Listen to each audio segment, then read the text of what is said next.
Thank you very much. Been a very busy day. I want to thank the American people for the incredible sacrifices that they're making on behalf of our nation.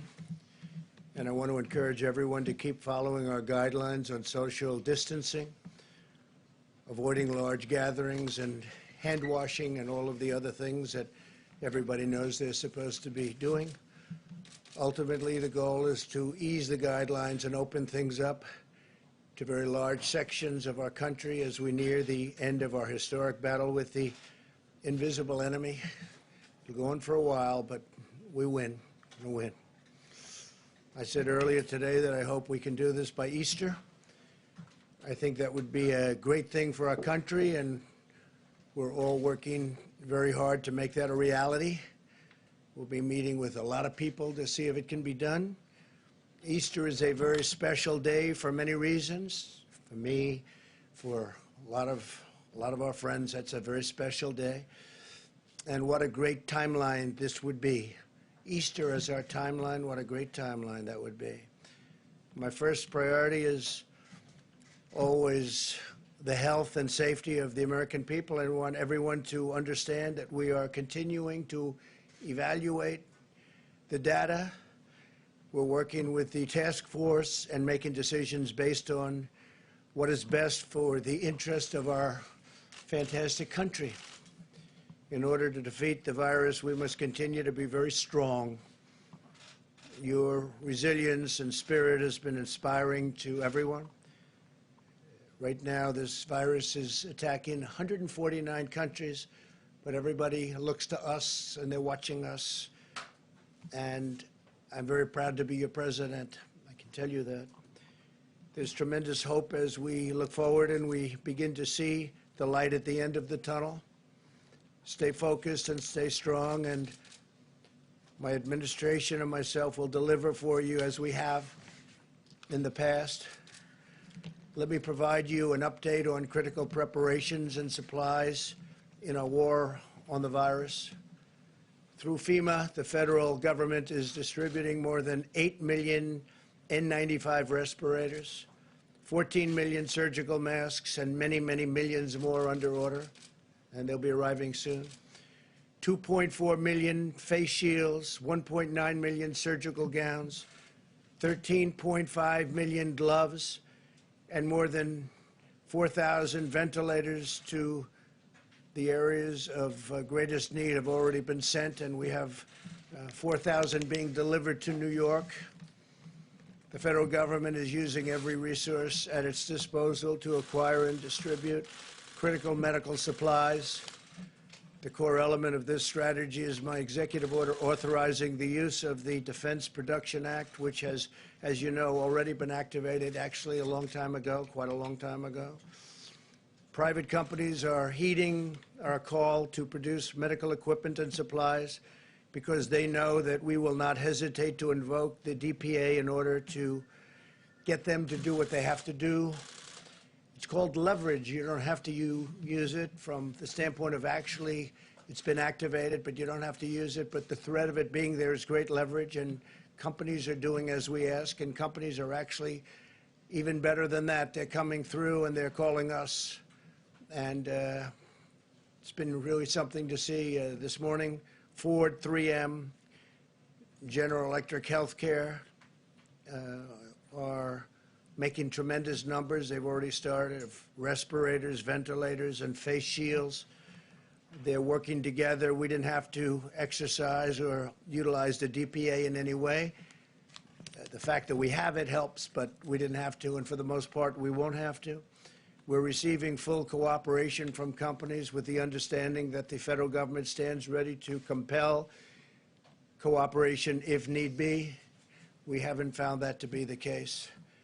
It's been really amazing to see these big, strong, powerful, in some cases very small companies, family-owned companies, step up and make a lot of great product for what we're going through and what we will continue to be going through for a while. The Army Corps of Engineers and the National Guard are building 4 hospital facilities in New York City at the Javits Center, which will be operational very soon. They've already started. In addition, they're building 4 separate medical facilities in different parts of the state. We're dealing with Governor Cuomo on that.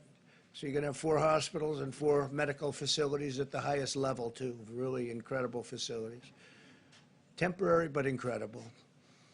We're also deploying the U.S. Navy hospital ship, and that will be arriving in New York Harbor in the not-too-distant future. It's finishing its maintenance.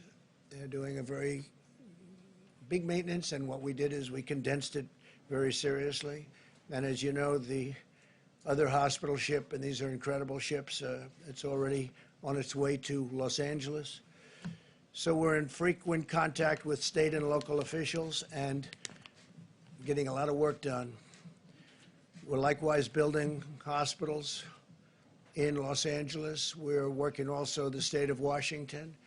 We're working with the governor of the state of New Jersey. We're building a medical facility, a hospital facility, and doing a lot of work. I want to thank the people from FEMA, the great people from FEMA, and also the Army Corps of Engineers. Secretary Mnuchin and the members of my administration continue to work closely with Congress. I'm pleased to report that we are working to pass the biggest and boldest financial relief package in American history. Senators will soon hopefully vote on a $2 trillion bill that will deliver direct cash payments to struggling Americans. No fault of their own. This came out of nowhere. Nobody can imagine this even happened, but it's not their fault. We want to protect, and we will, all of the things that a person needs protected and a family needs protected. We're working on job retention loans for small businesses and extended unemployment insurance for laid-off workers.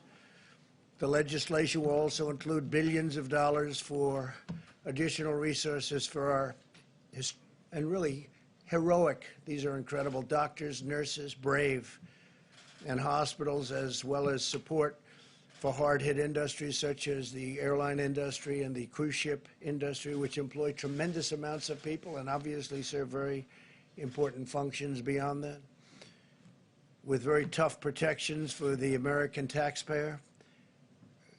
The loans will be very secure and they will be very profitable, and at the same time they'll bridge, they call them bridge loans in many cases. They'll be bridging these companies back into very good health. And some of them are very important companies that 4 weeks ago didn't have a problem. I'm also confident that the Democrats will do the right thing. I feel very confident. They're working very hard together right now, Republicans and Democrats, and they're getting very close to a very fair deal and a great deal for the people of our country. Today, as you probably saw, the Dow surged over 2,100 points. That's the all-time record history of the exchange. This is very encouraging, and I think part of the reason is they are looking at what is close to being passed, and I think a very big part of it is they see that we want to get our country open as soon as possible. They see we're working very hard on that. That's a very big factor, I think, in today's historic gain. The legislation developed in the Senate is the first step to restoring confidence and stability to America's economy as we look ahead to the time when we can carefully and responsibly reopen our country for business, and we hope that's going to be very soon. I want to assure Americans that we have a team of public health experts. We've gotten to know them as well as I know them. They're great people, incredible, talented. They love our country. Also, economists and other professionals working to develop a sophisticated plan to reopen the economy as soon as the time is right, one based on the best science, the best modeling, and the best medical research there is anywhere on earth. Our great people have been, especially when it comes to our public health experts and officials, have been helping other countries, dealing with other countries, constant touch with other countries, helping them out, because many of them have never seen anything like what's happening. But our decision will be based on hard facts and data as to the opening. I'm also hopeful to have Americans working again by that Easter, that beautiful Easter day. But rest assured, every decision we make is grounded solely in the health, safety, and well-being of our citizens. This is a medical crisis. This isn't a financial crisis. but it's a thing that nobody has seen for many, many decades, nothing like this. Marshaling our economic strength is a key feature of defeating the virus, producing the materials, supplies, and equipment that we need, and they're doing a really fantastic job. We're helping the governors. We had a conference call the other day with the governors, and we allowed the press to join us on the call, and the spirit between us and the governors has been really great. We should never be reliant on a foreign country for the means of our own survival. I think we've learned a lot. We've learned a lot. This crisis has underscored just how critical it is to have strong borders and a robust manufacturing sector. For 3 years, we've embarked on a great national project to secure our immigration system and bring back our manufacturing jobs. We brought back many jobs, record numbers of jobs. And this really shows, this experience shows how important borders are. Without borders, you don't have a nation.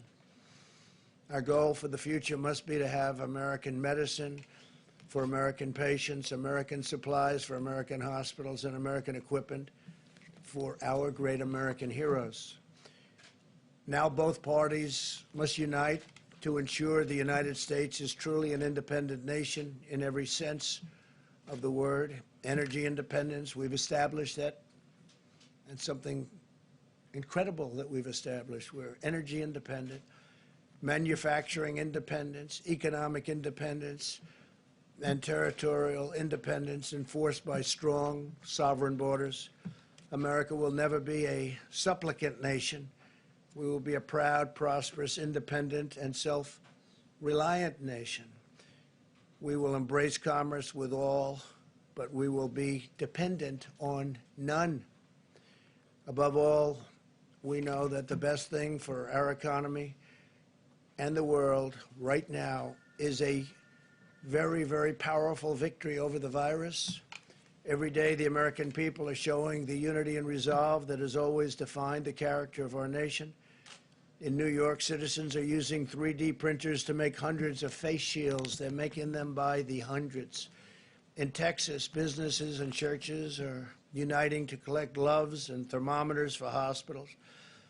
In the selfless actions of our amazing citizens, we're seeing enduring strength of our magnificent nation, a spirit that can never be broken, and a victorious future that can never be denied. It never will be denied.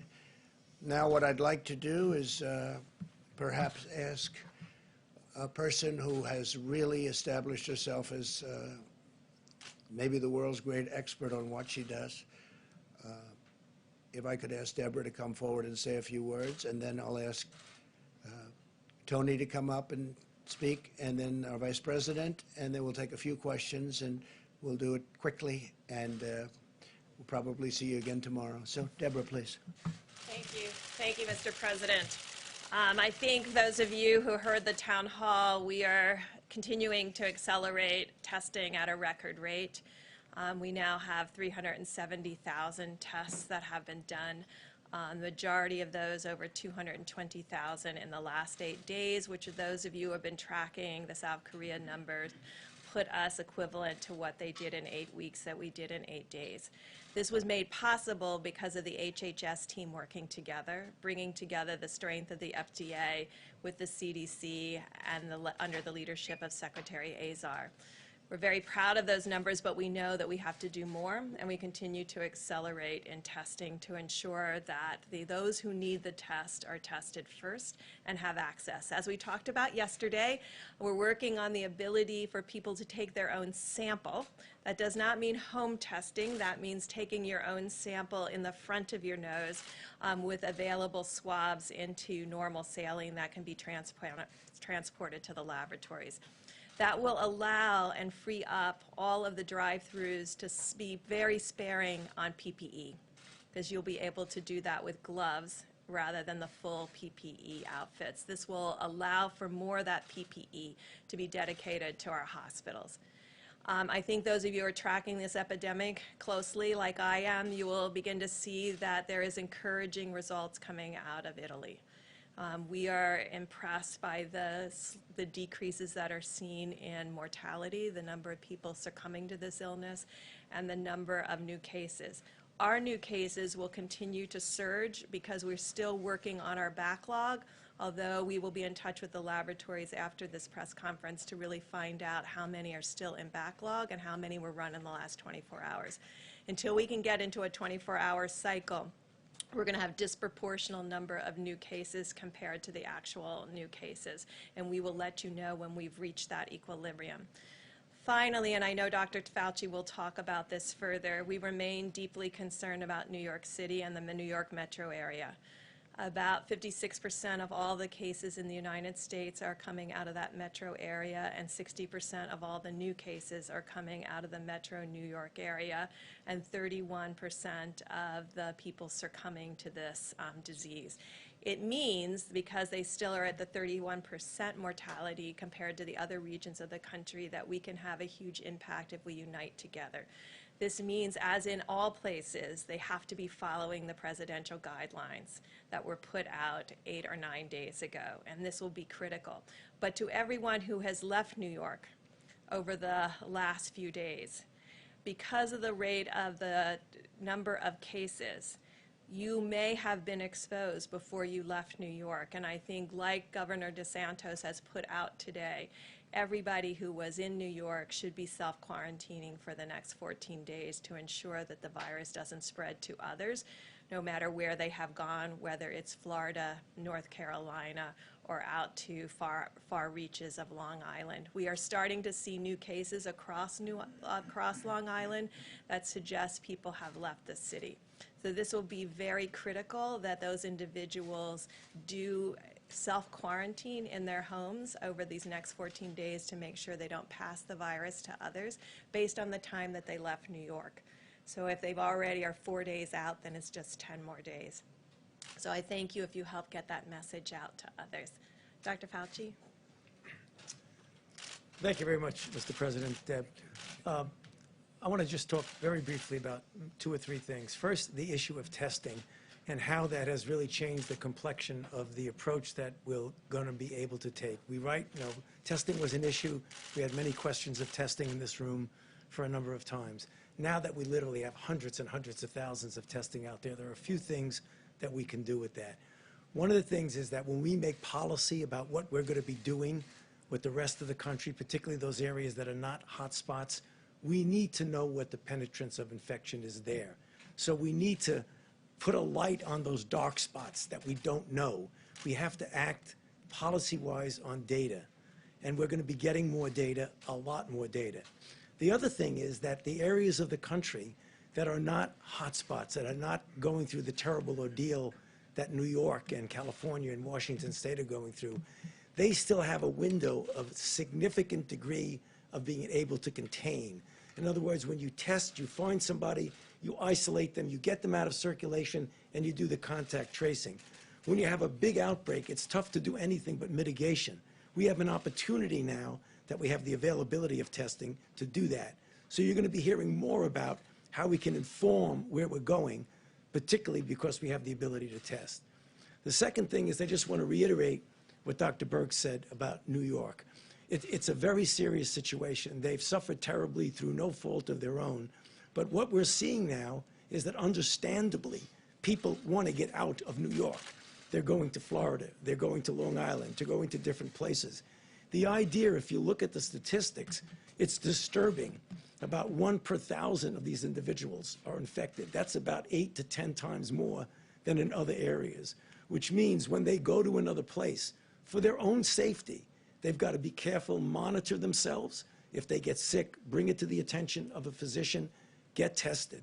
Also, the idea about self-isolating for 2 weeks will be very important because we don't want that to be another seeding point to the rest of the country wherever they go. And then thirdly, just one comment about drugs and the testing of drugs. You know, you heard yesterday about drugs being out there that physicians, on an off-label way, can prescribe it to give people hope of something that hasn't been definitively proven to work, but that might have some hope. I don't want anybody to forget that simultaneously with our doing that, we're also doing randomized clinical trials on a number of candidates. You've heard about candidates, but there are others in the pipeline where we'll be able to design the study, and over a period of time, particularly since we have so many infections, we'll be able to determine definitively, are these safe and are they effective? We're talking about remdesivir, other drugs, immune sera, convalescent sera, monoclonal antibodies. All of these are in the pipeline now, queuing up to be able to go into clinical trial. So I'll stop there and talk. Thank you, Tony. Good job. Larry, how about just a quick few minutes on how we're doing over at the Hill? Thank you, sir. We're gaining great progress on this Phase 3 legislation. Negotiations continue. We've had continued reports. I've been up there with Secretary Mnuchin. Secretary Mnuchin continues today with Chief of Staff Mark Meadows, checking in with the President. They're getting closer and closer. They expect to vote as soon as possible. I just want to walk through a couple of key points. This legislation is urgently needed to bolster the economy, provide cash injections and liquidity, and stabilize financial markets to get us through a difficult period, a difficult and challenging period in the economy facing us right now, but also to position us for what I think can be an economic rebound later this year. We started the year very strong, and then we got hit by the coronavirus in ways that probably nobody imagined possible. We're dealing with that as best we can. This package will be the single largest Main Street assistance program in the history of the United States. The single largest Main Street assistance program in the history of the United States. Phase 2 delivered the sick leave for individuals, hourly workers, families, and so forth. Phase 3, a significant package for small businesses. Loan guarantees will be included. We're going to take out expenses and lost revenues. As the President said, eligibility requires worker retention. We will maintain, the people eligible will maintain their payrolls during this crisis period.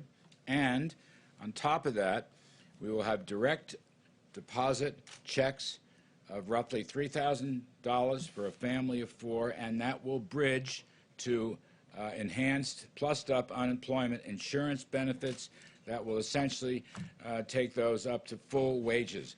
This is 1, 2, 3, 4. You know, a strong workforce requires strong business. You can't have a job without a business to work for. And the hope here is that the companies that were operating very well at the beginning of the year when the economy was in good shape, we will help them and their employees get through this tough period so they will come out the other side, let's say this later this spring or summer, and will continue their operations. That's the key point. Now, don't forget, there's income tax deferrals for individuals and corporations without interest and penalties. There's student loan interest and principal deferrals without any penalties. And finally, I want to mention the Treasury's Exchange Stabilization Fund. That will be replenished. It's important because that fund opens the door for Federal Reserve firepower to deal a broad-based way throughout the economy for distressed industries, for small businesses, for financial turbulence. You've already seen the Fed take action. They intend to take more action. And in order to get this, we have to replenish the Treasury's emergency fund. It's very, very important. Not everybody understands that. That fund, by the way, will be overseen by an oversight board and an inspector general. It will be completely transparent. So the total package here comes to roughly $6 trillion, $2 trillion direct assistance, roughly $4 trillion in Federal Reserve lending power. Again, it will be the largest Main Street financial package in the history of the United States. Liquidity and cash for families, small business, individuals, unemployed, to keep this thing going. We're heading for a rough period, but it's only going to be weeks, we think. Weeks, months, not going to be years, that's for sure. And hopefully pave the way for continued economic recovery after this crisis departs. Thank you, sir. Thank you, Larry. I've been hearing that voice for so many years, like 30 years or more maybe, and it's a great voice and it's a great man. So Larry Kudlow, thank you very much. I want to say that that package, and we went over parts of it, but pretty big parts, it really sets us up to, I think, even supersede where we were a month ago. I think we can get up there quickly, and I think it allows us to supersede. It allows us to help these great companies that need help, like Boeing, which is, had a problem, and then on top of that problem, it had the virus come in. But we'll be helping Boeing, we'll be helping the airlines, we'll be helping the cruise lines, we'll be doing a lot of things, and the money will all come back to us, and it'll come back to us in a very strong form. And before we take some questions, I'd like to ask our great Vice President to say a few words, if you would, Mike, please. Thank you, Mr. President. The White House Coronavirus Task Force met again today. And on behalf of the President of the United States, everyone on our team, I know state leaders, let me just say thank you, America. People across this country, businesses large and small, are responding to the threat of the coronavirus in ways that are deeply inspiring. People are acting on the President's 15 days to slow the spread, and it is making a material difference. Our experts standing beside us told us that if every American, regardless of whether you're in an area that's impacted by an outbreak of the coronavirus or not, if every American would embrace these guidelines, that we could significantly reduce the number of Americans that would contract the coronavirus and protect the most vulnerable. And as the President reflected earlier, tens of millions of Americans are doing just that, and we're grateful. The focus of our task force, of course, is to slow the spread, to promote mitigation strategies. Beyond that, though, the President has us focused on testing and on supplies and making sure that those that are enduring the symptoms of the coronavirus and those who are ministering to them, our extraordinary healthcare workers, have the support that they need. In the category of supplies, you just heard Dr. Birx indicate that we've made great progress. We have done more tests in the last 8 days than were done in the previous 8 weeks, and it's because of the public-private partnership that the President forged with commercial labs. And I would encourage people around the country to remind your family members and friends, if you don't have symptoms, don't get a test. We want to make sure people who are having symptoms, who have a concern, have the ability to be tested and to have those tests processed. We're continuing to urge all county hospitals, all labs around the country to report to the CDC all the results of the test, as it'll give these experts around us the ability to continue to advise the President on best practices. As I mentioned, we all continue to follow the outbreak around the country and the test results, but as several have mentioned, we're particularly focused on New York. The reality is the New York metro area was 60% of the new cases in the country. And specifically, as a lay person, I can tell you that the infection rates are roughly 1 in 1,000 in the New York City metropolitan area, where they are 0.2% per thousand or 0.1% per thousand in places like Washington State. It is the reason why today the White House Coronavirus Task Force is calling on any American, first and foremost, if you're in the New York City metropolitan area or elsewhere, to take the guidelines that we issued and avoid non-essential travel. But for anyone in the New York metropolitan area who has traveled, our task force is encouraging you to monitor your temperature, be sensitive to symptoms, and we are asking anyone who has traveled out of the New York City metropolitan area to anywhere else in the country to self-isolate for 14 days. We have to deal with the New York City metropolitan area as a high-risk area. And for that reason, we're taking these steps and asking for the cooperation of the American people. Because of the spread in New York City, we will continue to surge resources. The President has described this. FEMA is coordinating with New York State for the arrival of the USS Comfort in just a matter of a few short weeks.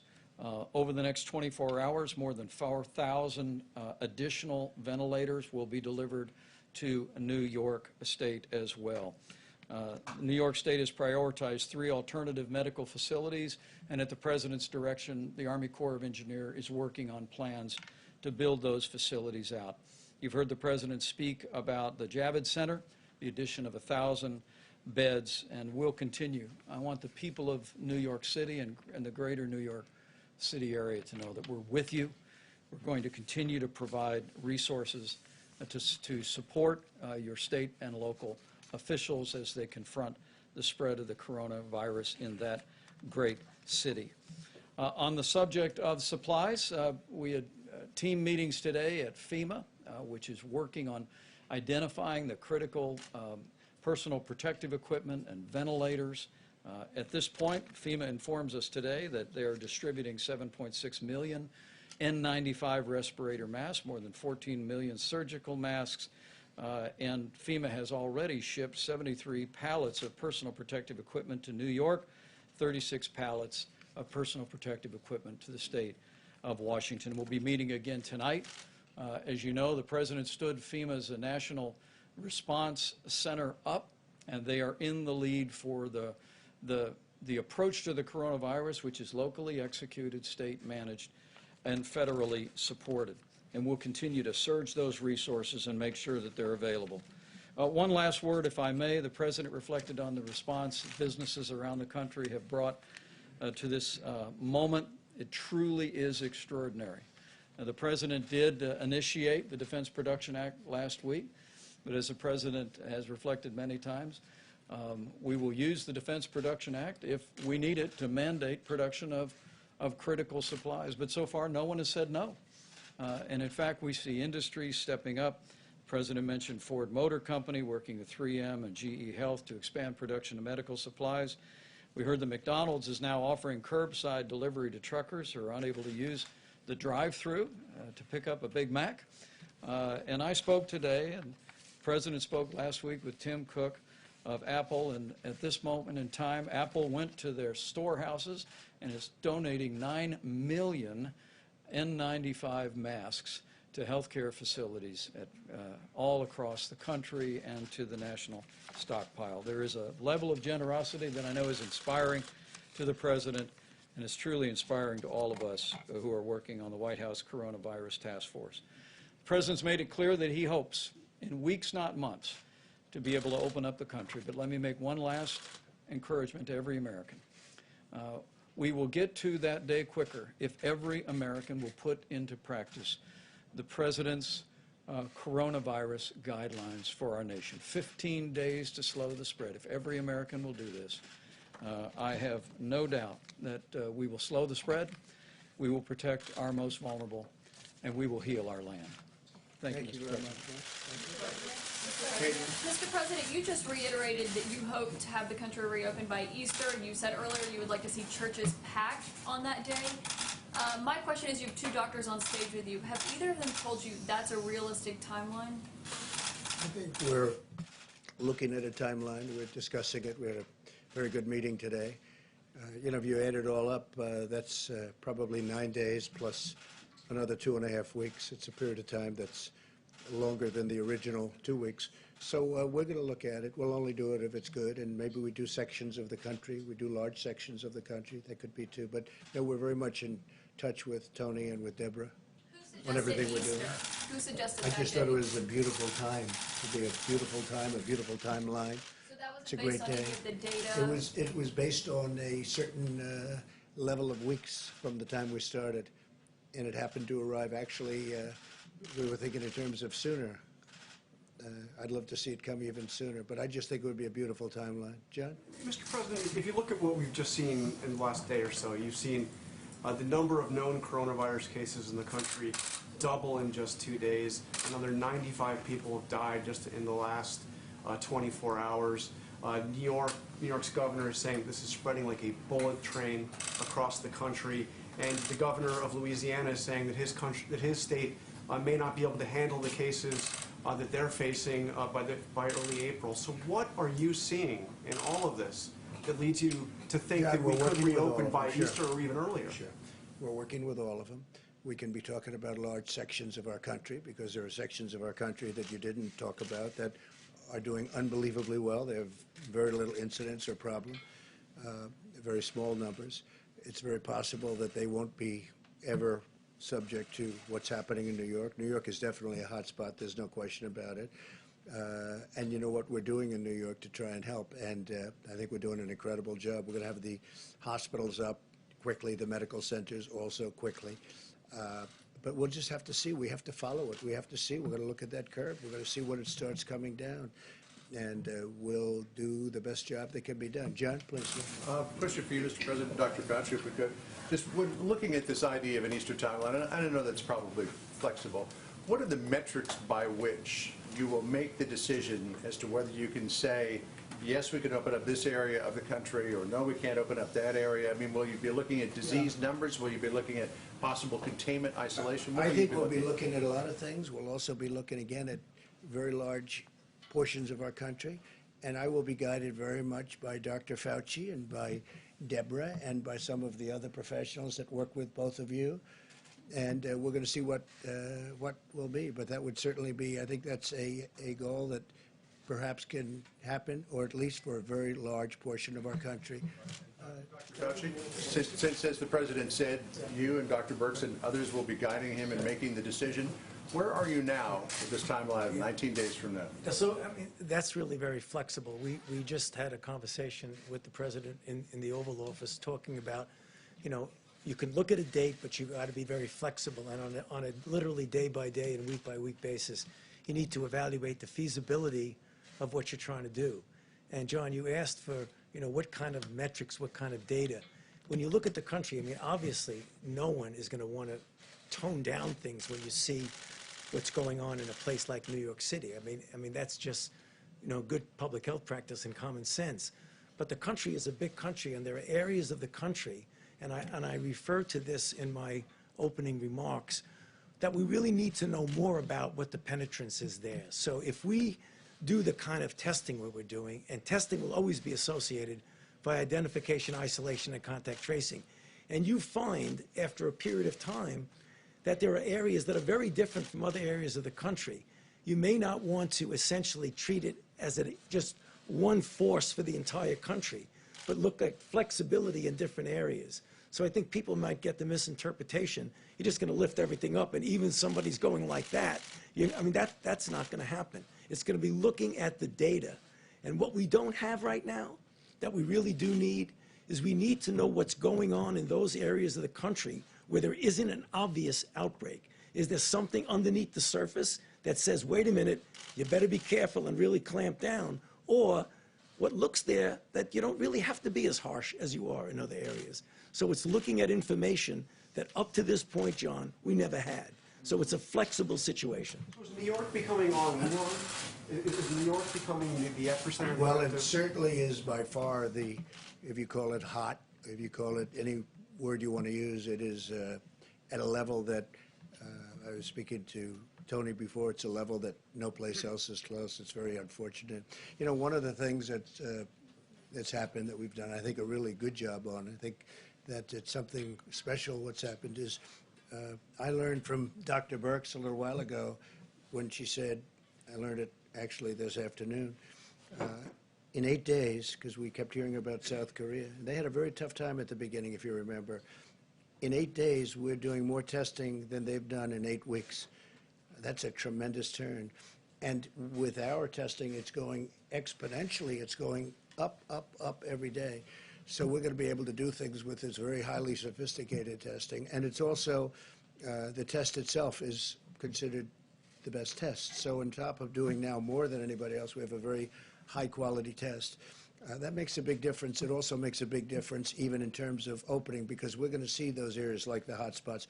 But New York City definitely is a very hot spot. Steve? When you talk about areas that you could open up, what specifically are you looking at? What states? Are you talking about out west? Well, you can Midwest, talk or about south? Where the exactly? Farm Belt. Take a look at the Farm Belt. Take a look at areas out west. Look at big sections of Texas.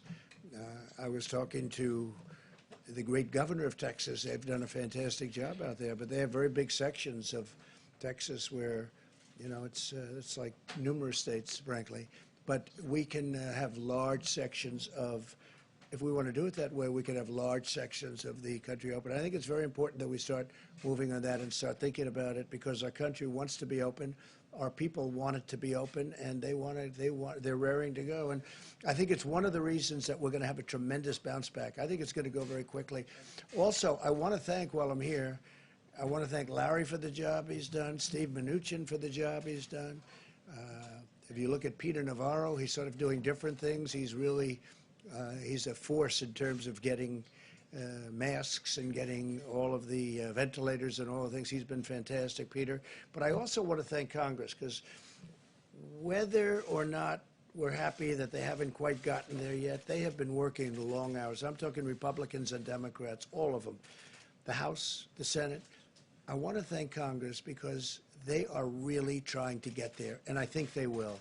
And I'll see you all tomorrow. Thank you very much. Did you give Governor Cuomo a heads up, Mr. President, about the quarantining for people who left New York? Did you give Governor Cuomo a heads up about quarantining people? We're talking to them about it. Did you ask South Korea for that 12 lives? What are you asking for, Mr. President?